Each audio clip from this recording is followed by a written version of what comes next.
no livro de Marcos. Marcos 2.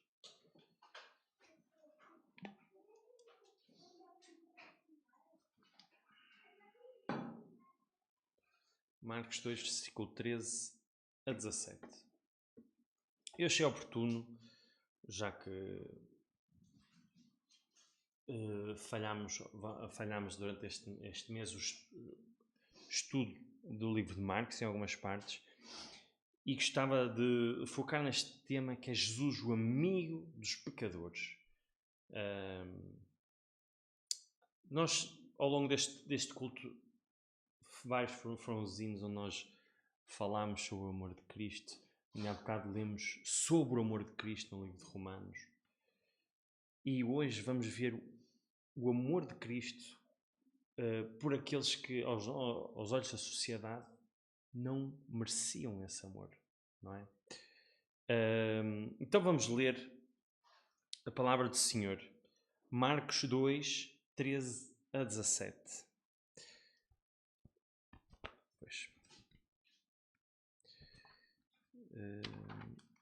Diz assim a palavra do Senhor. E tornou a sair para o mar, e toda a multidão ia ter com ele, e ele os ensinava. E passando viu Levi, filho de Alfeu, sentado na repetiçoria, e disse-lhe: segue-me. E levantando-se, o seguiu. E aconteceu que, estando sentado à mesa em casa deste, também estavam assentados à mesa com Jesus e os seus discípulos, muitos publicanos e pecadores, porque eram muitos e o tinham seguido.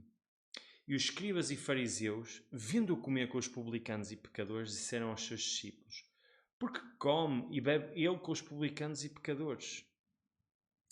E Jesus, tendo ouvido isto, disse-lhes: os sãos não necessitam de médico, mas sim os que estão doentes. Eu não vim chamar os justos, mas sim os pecadores ao arrependimento. Deixa-me só, para ver se a minha postura... Dê-me só um segundinho. Sim, eu tenho que subir... E ainda é difícil porque eu ainda tenho que olhar assim, não é? Muito bem, irmãos. Como temos estudado já no livro de Marcos, nossa escola dominical, e volto a dizer, achei apropriado ver este tema porque é excelente e tem tantas coisas para aplicar às nossas vidas. E só para entendermos um bocadinho aqui do cenário, versículo 13 indica-nos que e tornou a sair para o mar, e a multidão ia ter com ele e os ensinava. Qual foi o ministério de Jesus enquanto homem? Muitos podem dizer que foi o bem que ele fez, da forma como serviu e curou muitos, não é? Nós já temos visto bastante ocorrências onde ele curava, ele libertava os endemoniados, não é? Porém, as Escrituras são claras, porque onde ele ia mostrava o seu foco principal, o fundamento do seu ministério. E é o que nós temos aqui. Porque ele diz-nos, tornou a sair para o mar, e toda a multidão ia ter com ele, e ele os ensinava. Isto era o foco principal de Jesus, de pregar, proclamar a palavra. Já podemos ver isso no capítulo 1, versículo 38, que diz: vamos às aldeias vizinhas para que eu ali também pregue, porque para isso vim. Isto era o ministério de Jesus. Os milagres que fazia eram também um excelente ministério, não é? Era uma parte essencial também, mas era mais secundário. Era mais importante fazer chegar os ensinamentos aos corações das pessoas. E o versículo 14 retrata aqui uma chamada muito especial. Diz: e passando viu Levi, filho de Alfeu, sentado na sabedoria. Uma coisa que houve muito interessante sobre o livro de Marcos é que nós, enquanto lemos o livro de Marcos, nós podemos ir a Mateus, podemos ir a Lucas, não é? E quando eu desafio a fazerem isto, quando lerem, aquilo faz lembrar quase que um local do crime, em que tem 3 testemunhas e cada uma dá um pormenor diferente, não é? Porque é interessante que nós podemos ir a cada um e depois ainda temos Lucas que dá um toque de médico, não é? Então ainda dá certos pormenores que Lucas traz e que depois que Mateus traz e que também temos aqui em Marcos, que é muito interessante. E o mesmo acontece aqui. Então vemos aqui o encontro de Jesus e Levi. Se nós formos ao livro de Mateus, que foi escrito aqui por Levi, não é? Já não se usa o nome de Levi, usa-se o nome de Mateus. O Evangelho de Marcos e Lucas concordam com o nome Levi. É Mateus. É o nome que utiliza. Já Marcos é o único que descreve Levi como sendo o filho de Alfeu. Não é? Por isso já podem ver aqui os pormenores interessantes que se não fosse cada um deles a escrever de uma forma diferente, não os conhecíamos. Então Levi estava assentado na recebedoria, local onde ele trabalhava, e já vamos perceber o que é que era. E esta recebedoria era um posto, não é? Ao que podemos, hoje temos as finanças, não é? E isto é semelhante, é um género de uma calvina, uma alfândega, onde as pessoas se dirigiam para pagar os impostos. Ou seja, o que é que Levi era? Era um cobrador de impostos, não é? Uma profissão de muita desonra aos olhos dos judeus. Porquê? Porque eram vistos como traidores.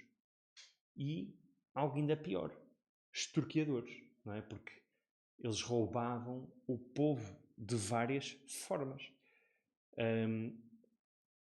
Então, isto acaba, os cobradores de impostos eram, de uma forma correta, de uma forma certa, não gostava, o povo judeu não gostava muito deles, porque trabalhavam para quê? Para o governo romano. E estas recebedorias tinham sempre soldados, não é? Para aplicar, para que não houvesse chatices, não é? Para aplicar os pagamentos todos para assegurar as cobranças de impostos. Ou seja, os cobradores de impostos eram judeus que colaboravam com Roma. Algo que era muito mal visto. E porquê é que eles eram vistos também como ladrões? Porquê? Porque roubavam, ou seja, cobravam acima do que era devido. Então eles estabeleciam contratos com Roma, pagavam os contratos, mas na altura em que cobravam para pagar os contratos, cobravam acima dos contratos e guardavam as sobras. Não é? As sobras, a margem, ficavam com ela. Por isso é que cobravam acima que deviam, não é? E tornavam este trabalho uma forma muito fácil de enriquecer. Mas olhem que não era... Havia aspectos da sociedade que prejudicavam muito os cobradores de impostos, porque estes eram quase como banidos da sociedade. Eram desqualificados para serem juízes, para serem testemunhas em tribunal. Eram excomungados das sinagogas e as famílias ainda também eram prejudicadas, não é? Esta desgraça estendia-se também à sua família. E agora nós perguntamos, porquê? Jesus, porquê? Porquê é que foste chamar um cobrador? Porquê é que não foste aos homens com mais literacia, não é? Mas não, Jesus veio em busca dos pecadores, daqueles que a sociedade não queria, não é? Por isso, voltamos ao texto, vejamos o que fez Jesus quando passou por Levi. Disse-lhe, segue-me.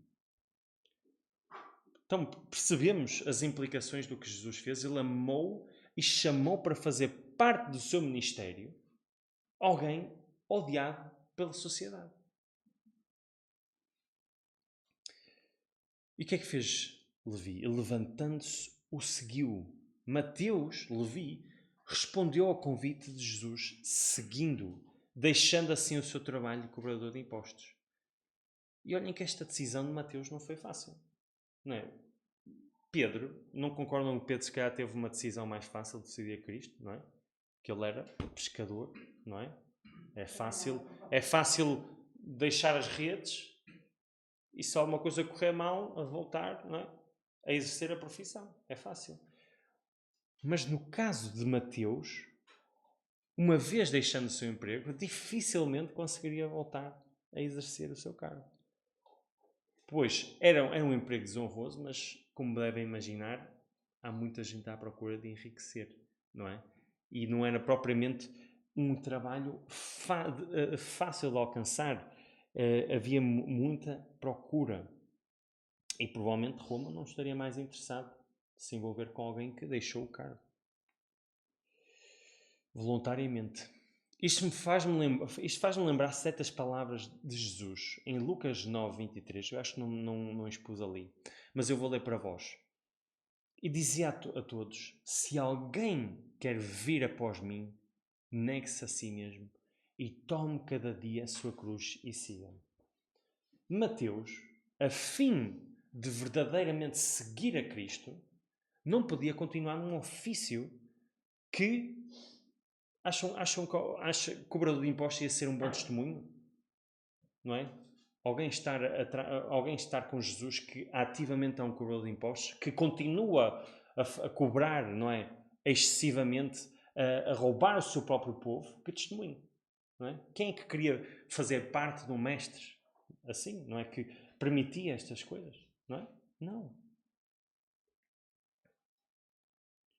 No fim, mesmo, agora podemos imaginar, mesmo que Mateus não cobrasse a mais, ele continua, é o testemunho que dava, não é?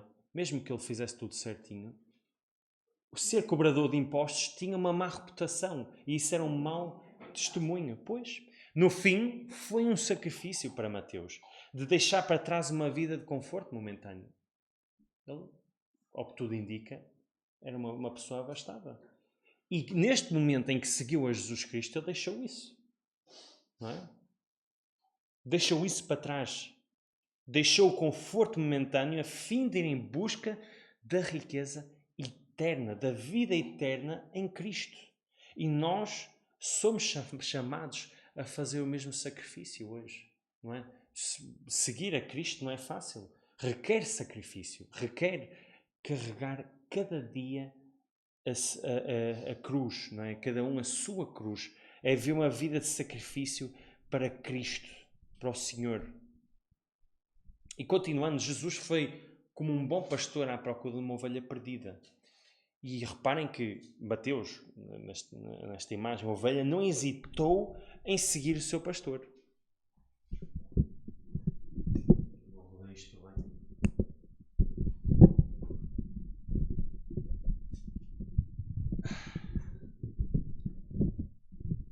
Ok.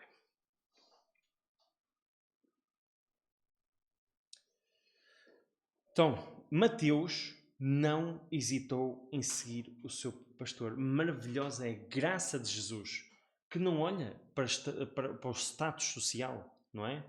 Não olha para o estatuto, o status da sociedade, mas olha para o coração aberto, pronto a arrepender-se, a receber a sua graça e amor.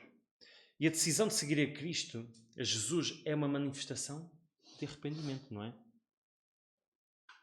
Deixando o caminho do pecado, é nascer de novo, é viver uma vida imitando a Jesus. É questionar diariamente cada ato se Jesus iria dizer o que eu disse, se Jesus iria fazer o que eu fiz, se Jesus iria ver o que eu vejo. Seguir a Cristo é isto, é questionar estas coisas. Se ainda não segues verdadeiramente a Cristo, o que estás à espera? Se já segues a Cristo, tens a certeza que o teu viver é uma verdadeira imitação de Cristo. Como é que descobrimos isto? Se o nosso viver é uma verdadeira imitação de Cristo. Na palavra de Deus. Claro, o Senhor também nos deu consciência, não é? Principalmente nós temos a consciência, mas pela palavra de Deus conseguimos ver se realmente nós estamos a seguir a Cristo também. Possamos decidir isto, de seguir verdadeiramente a Jesus, o nosso Salvador. Então, a seguir esta decisão fantástica, não é, de Mateus, temos uma celebração. E também uma celebração com o que é que a gente pode falar? Que vai criar certos dramas, não é? Como podemos imaginar. Versículo 15. E aconteceu que, estando sentado à mesa em casa deste, também estavam sentados à mesa com Jesus e seus discípulos muitos publicanos e pecadores, não é? Porque eram muitos e o tinham seguido. Aqui não nos diz ao certo porque é que Mateus fez esta festa, mas podemos imaginar que depois de uma decisão destas, como cada um de nós deve fazer, não é? Nós devemos estar gratos ao Senhor pela oportunidade de arrependimento e salvação. E acho que aqui Mateus decidiu usar esta oportunidade para fazer uma festa dedicada a Jesus como um ato de gratidão. Faz-me lembrar aquela parábola que Jesus contou em Lucas 15, 1 a 7, que vai ser posto ali, em termos de rapidez. E chegavam-se a ele todos os publicanos e pecadores para ouvir, e os fariseus e os escribas murmuravam, dizendo: Este recebe pecadores e come com eles. E ele lhe propôs esta parábola, dizendo: Que homem dentre vós, tendo 100 ovelhas, e perdendo uma delas, não deixa no deserto as 99 e vai após a perdida até que venha achá-la? E achando-a, põe sobre os seus ombros, rejubilando, e deixando a casa, convoca os amigos e vizinhos, dizendo-lhes: Alegrai-vos comigo, porque já achei a minha ovelha perdida. Digo-vos que assim haverá alegria no céu por um pecador que se arrepende, mais por 99 justos que não necessitam de arrependimento. Não é? Aquele pastor deixou as 99 ovelhas para achar a que se perdeu. Ao achar, alegrou-se e fez também uma festa a fim de celebrar aquele momento. Logo podemos ver que aquela festa não só como um momento de celebração, por mais um pecador ter encontrado Cristo, mas também festejar em forma de gratidão pelo pastor que se fez homem, humilhou-se, sacrificou a sua vida pelas ovelhas. Jesus Cristo. Então aquela festa, para Jesus, reunia as condições que ele mais gostava, não era? Tinha publicanos, tinha pecadores, não é? Ali no meio dele. Mais uma vez Jesus mostra ser amigo dos pecadores.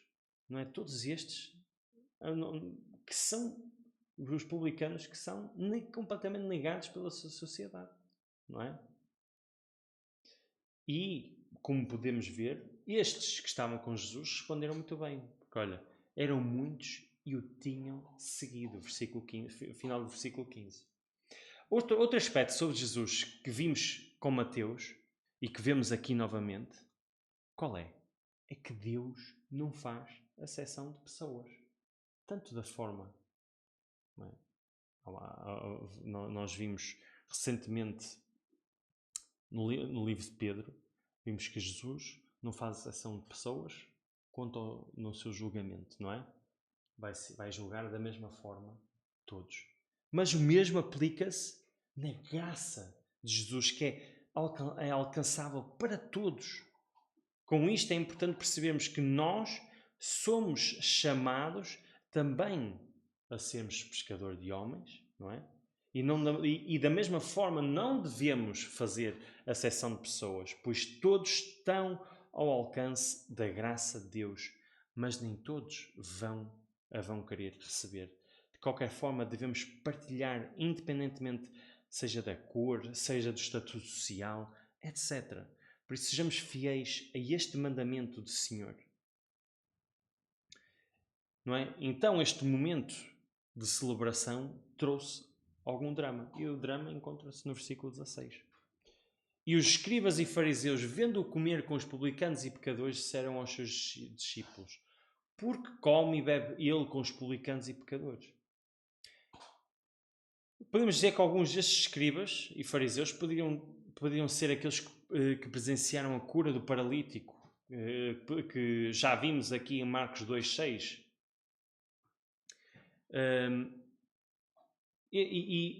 O que dá a entender é que, acho que podemos ter a certeza disso, é que estes fariseus e escribas não entraram na casa, como é óbvio. Não entraram.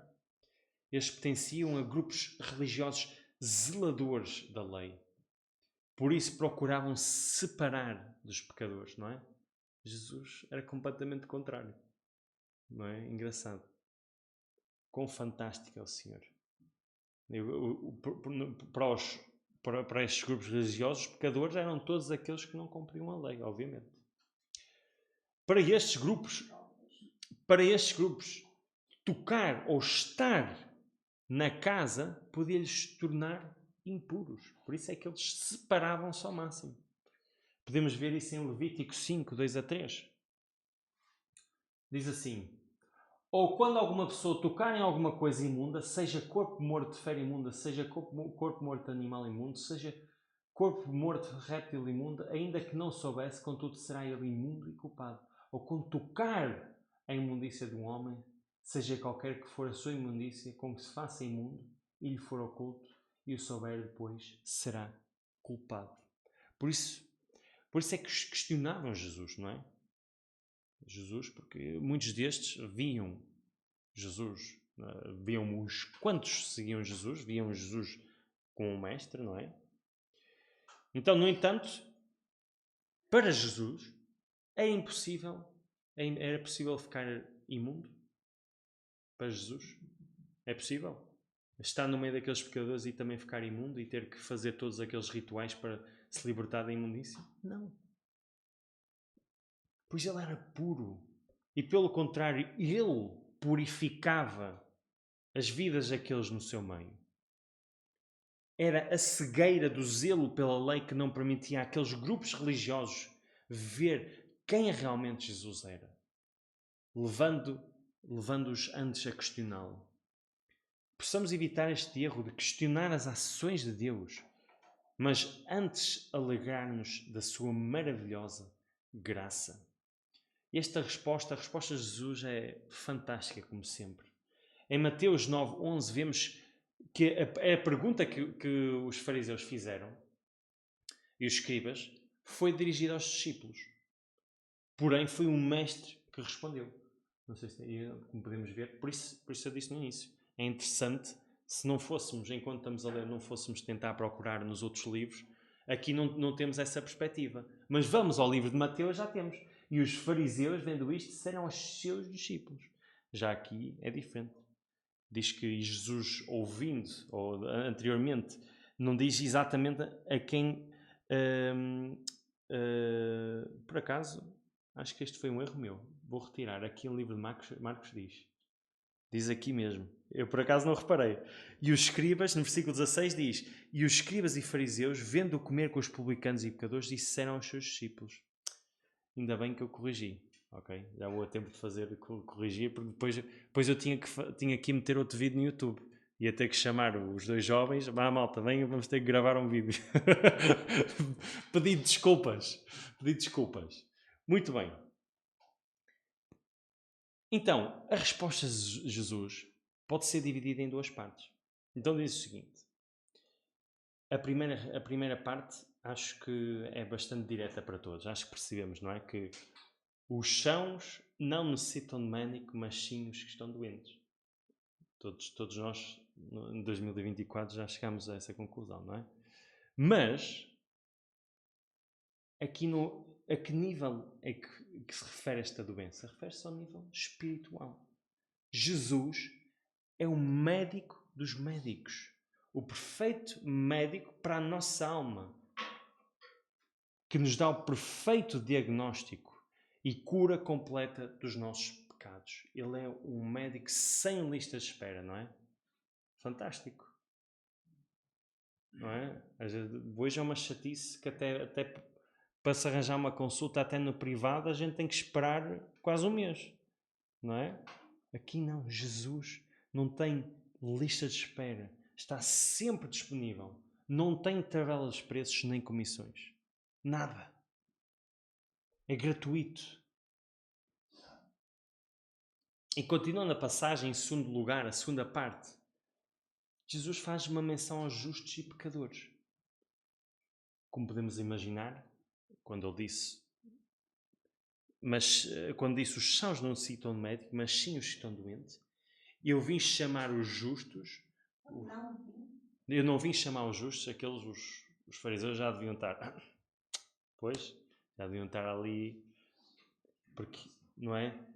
Porque aqueles grupos religiosos deviam-se achar, não é? Quando ele disse justos, que estava a referir-se a eles. E que Jesus, quando referia aos pecadores, referia só àqueles publicanos e pecadores, não é? Porém, o que é que a palavra de Deus nos diz? Romanos 3,10. Irmãos, este aqui, não pus ali? Pus. Ok. Isto aqui é aqueles versículos que devem estar sempre no bolso. No bolso ou na cabeça? Na cabeça. Eu até dizia escrever no braço, mas aquilo não. É.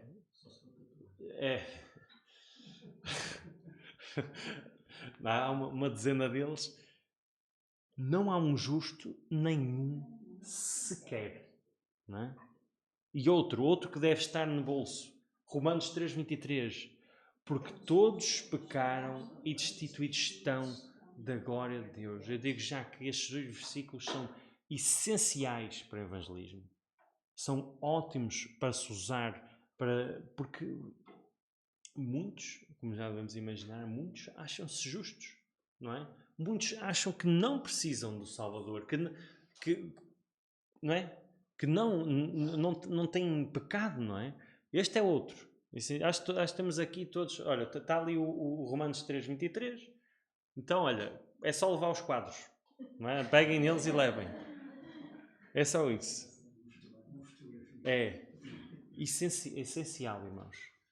Nós temos o dever de defender a nossa fé, não é? Não é? Muitas vezes nós temos uma facilidade de defender o nosso grupo político, defender a nossa equipa de futebol, defender N coisas, defender os nossos amigos, a nossa família, tudo, e defender a nossa fé. Não é? E sobretudo, levar-nos pelos ao arrependimento. Pois, defender a nossa fé. Não defender para parecer bem, mas defender para... As pessoas precisam do Salvador, não é? Precisam de saber o Evangelho. Por isso somos todos pecadores e Jesus veio ao mundo por nós, cada um de nós. Por mais zelosos que possamos ser pela lei, nas obras nunca vamos ser justos perante o tribunal de Deus. Precisamos de Jesus, aquele que pagou a nossa fiança na cruz. Não é? Aquele que pagou a nossa fiança na cruz, tornando-nos justos perante o tribunal de Deus. Eu gosto de usar muito esta analogia do tribunal porque é importantíssima para evangelizar. Porque dá a entender que as pessoas realmente estão culpados na face de Deus e precisam que alguém pague a sua fiança. E as pessoas, pensando pelas obras, pensam que por elas próprias podem pagar a sua fiança. Não. Quem pagou a fiança foi Jesus Cristo na cruz. O Cordeiro perfeito, o nosso pastor. Por isso precisamos de Jesus, o qual pagou a nossa fiança na cruz, não é? Mas para isso é preciso aceitar esta verdade como Levi e os seus amigos fizeram. Já aquelas autoridades religiosas recusaram a Cristo e zelavam por questionar e dificultar o ministério de Jesus. Concluindo, irmãos, então Jesus é amigo de todos? Ou não? Jesus é amigo de todos os pecadores, de cada um aqui presente. A questão hoje é: queres ser amigo de Jesus? Já aceitaste esta verdade? Se ainda não, que possa ser hoje o dia que aceitas Jesus como único capaz de pagar a tua fiança. Que aceites que estás doente, não é? Não é? Jesus deu, nós vimos o diagnóstico ali. Todos foram diagnosticados aqui, não é? E isto serve para trazer um diagnóstico a todo mundo. Todos estão em pecado. Pode ser hoje o dia em que aceitas que estás doente, em pecado e precisas da cura que só se encontra em Cristo. Não é? Nós não podemos pensar que vamos ao mundo e vamos dizer: tu precisas de Jesus. Não é? É o mesmo que dizer: olha, toma aqui este antibiótico. Eu sei, doutor, antibiótico? Você ainda não me disse qual é o meu problema? Não é? Por isso é que as pessoas precisam primeiro do diagnóstico. Perceber que, não é? O salário, o que merecemos, não é? Por causa do nosso pecado, é a morte. E que precisamos do antídoto, não é? Do antibiótico. Jesus Cristo. Não é? Já dei duas analogias muito importantes para se usar para evangelismo. A analogia do doutor e do antibiótico e a do tribunal, não é? Esta tribunal ainda há outra nuance. Mas são duas muito interessantes para explorar porque são aspectos do nosso dia-a-dia que facilmente as pessoas conseguem, não é? Perceber. Querem outra? Eu tenho outra. Olha, outra é eu não tenho autoria de nada disto. Isto é tudo... da mesma forma que a gente vai ao YouTube para ver opiniões políticas e tudo isso, o YouTube está repleto de conteúdo evangelístico. Ok? Outra muito interessante é de uma analogia do avião. O avião que a qualquer momento pode cair, não é? Que é tal e qual como a nossa vida. E, não é? Temos que perguntar à pessoa: olha, está ali um paraquedas. Tu estás num avião que a qualquer momento pode cair. Tu vais colocar o paraquedas ou não? A pessoa diz: talvez, sim. Paraquedas quem é? É Cristo. Não é? A pessoa, quando se acha justa que pelas suas obras vai se conseguir salvar, pensa que o avião, quando está prestes a cair, quando ele saltar, ele vai conseguir vencer a gravidade. Mas não. Ele precisa do paraquedas. Não é? São analogias perfeitas. Perfeitas, não. Que servem bem para conseguir trazer não só uma imagem de urgência, mas também perceber que as pessoas estão doentes, que precisam da fiança, não é? Esta fiança também... Outra forma é, por exemplo, o que eu gosto de dizer é: olha, imagina que estás numa autoestrada, imagina que tu foste apanhado a 200 por hora, não é? E tu vais a tribunal e tu dizes: juiz, eu sou boa pessoa, eu faço bem, não sei o quê, não sei o que mais. O juiz não vai querer saber. Ele pode ser boa pessoa, mas ele ali o que é que vai fazer? Vai aplicar justiça. Não é? Daniel, o que tu fizeste é gravíssimo. Tu podes ter dado esmola, ou podes ter feito... aqui hoje vai ser aplicada a lei. Não é? Mas alguém pode chegar à frente e o que é que pode fazer? Pode pagar a minha fiança, não é? Para eu não ir para a cadeia, não é? Por ter dado excesso de velocidade. E foi exatamente isso que Jesus fez. Deus é justo e Deus vai aplicar justiça. Não há nada que possamos dizer para evitar que Deus vá aplicar justiça. E por isso é que nós precisamos da fiança. Quem é a fiança? É Jesus Cristo. Ele pagou a nossa fiança. Por isso, se já és amigo de Jesus, o que estás a fazer hoje para fazer chegar esta verdade a outros? não é?